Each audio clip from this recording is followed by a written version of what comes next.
Poco F4 GT is the company's flagship phone that is powered by the Snapdragon 8 Gen 1 processor, and the device has quite a few gaming-related features like magnetic pop-up triggers. However, I think that the F4 GT is much more than just a gaming device. Let's take a look at the main features, pros and cons, and see if this phone is right for you. The phone ships with some paperwork, a headphone jack adapter, SIM tray pin, a super fast 120 watts charger, and a 1.5 meters L-shaped USB Type-C cable that I'll talk about in just a bit. If you ask me, the F4 GT is one of the best designed and premium-looking Poco phones yet. It has quite a few gaming-related features and design elements, but you won't see any crazy gaming theme going on here like on other devices, for example, the Red Magic series. The silver model with 12GB of RAM and 256GB of storage that I have simply looks nice, and I appreciate Poco's efforts to make some unique design choices. We have premium materials like metal and glass in the construction, and the build quality is very good. The matte glass backplate has this interesting symmetrical pattern, but there is quite an interesting writing that kind of contradicts itself: freezing and speediest. Well, it's good that the phone doesn't freeze when it comes to performance, but it's powerful enough to be called the speediest. To keep the gaming theme going, Poco added RGB lighting around the camera. You can set it to turn on in the game turbo mode, keep it on while charging, and use it for incoming calls and pulse notifications on an always-on display. A very cool feature, especially for those who miss LED notification lights on phones. One of the highlights, magnetic pop-up triggers that pop up once you push the sliders. A smart, convenient, and useful feature for gaming that I'll talk about more in just a bit. You can also assign particular features to these buttons. For instance, you can double press the left trigger to open up the flashlight or press and hold it to enter the silent mode. A very useful feature in practice. However, you cannot assign the shoulder trigger to open up any third-party app. The 6.67-inch 120Hz flat AMOLED display is great. It is sharp, it is vibrant, and it gets bright enough for outdoor use thanks to 800 nits of brightness. It is definitely one of the best screens you can get in this price range. Another highlight, a quad speaker system. One set that consists of a tweeter and woofer is on the top and another is on the bottom. The sound quality is one of the best. It is deep, it's full and crisp, and the volume output is quite impressive. Here is a quick audio test.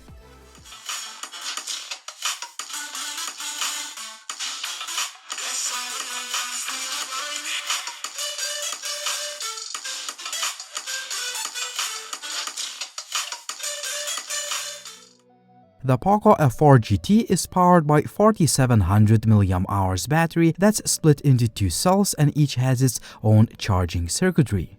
For most users, the phone will easily last more than a day, but since this is a gaming device and you'll probably drain the battery a lot faster, you are rewarded with a super fast 120 watts charging out of the box.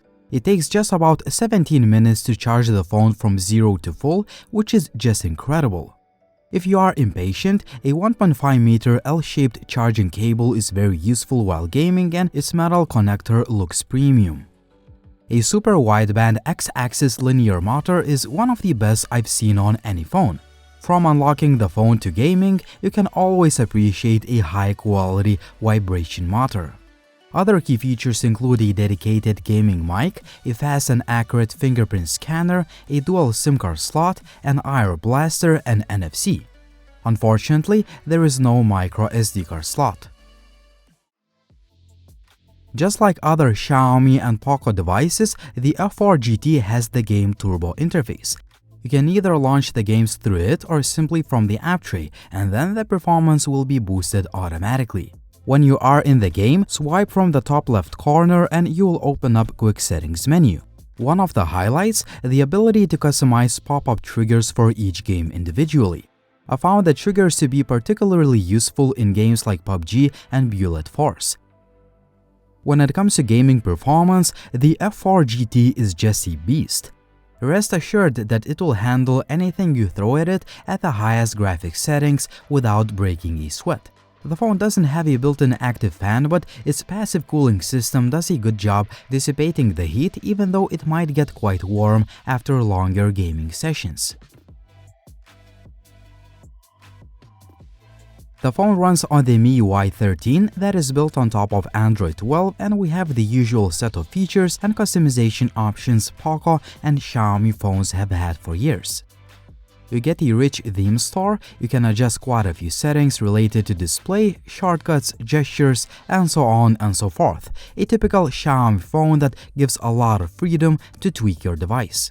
Most importantly, the phone feels fast and smooth all the time, just like a flagship device.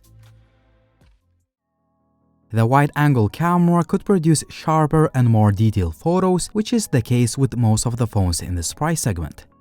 On a positive note, the main shooter is capable of taking really nice images that are detailed, they have plenty of detail, and dynamic range is usually spot on.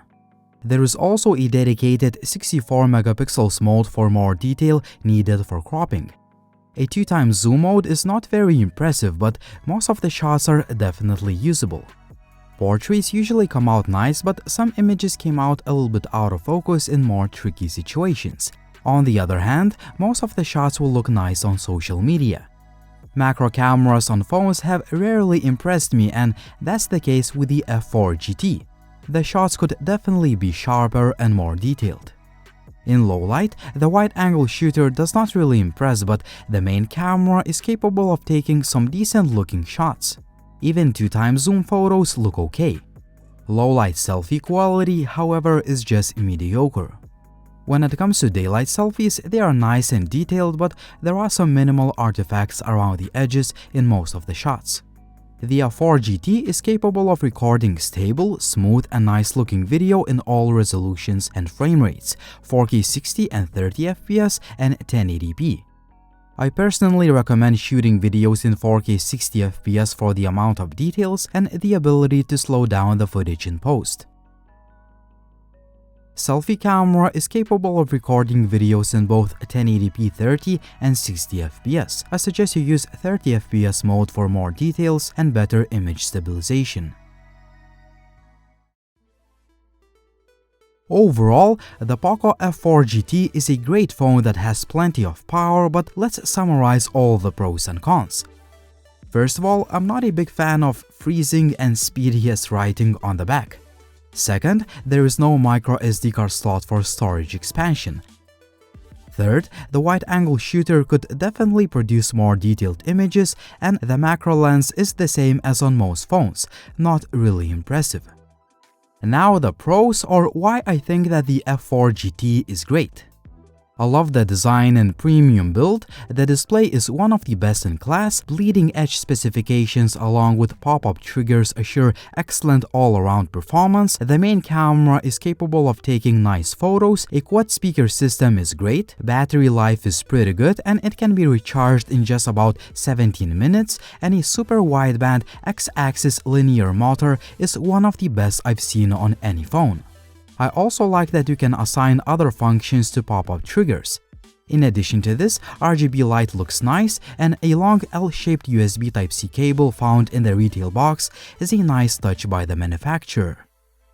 All things considered, the Poco F4 GT is a very solid smartphone despite a few shortcomings.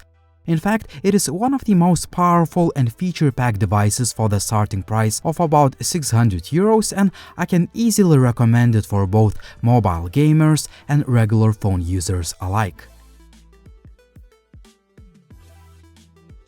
What do you think about the Poco F4 GT? Would you buy this device or would you choose another option? As always, like the video if you liked it, please subscribe to the channel if you haven't already, and as always, it was Linus, thank you for watching and see you soon.